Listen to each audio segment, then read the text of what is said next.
Hello guys, welcome to my YouTube channel. ఇవాళ మనం tomato pickle ఎలా చేయాలో చూద్దాం.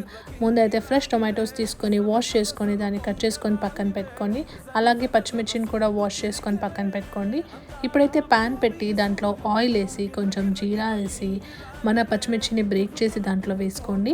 అలాగే కొంచెం ఫ్రెష్ కొత్తిమీర దాంట్లో వేసి బాగా ఫ్రై చేయండి.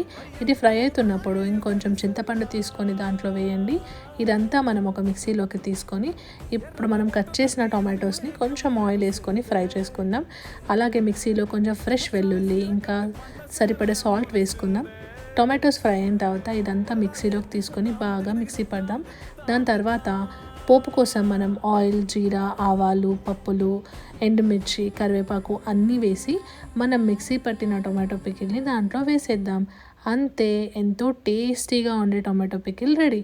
దీన్ని మనం దోశలో సర్వ్ చేసుకొని తింటే చాలా బాగుంటుంది.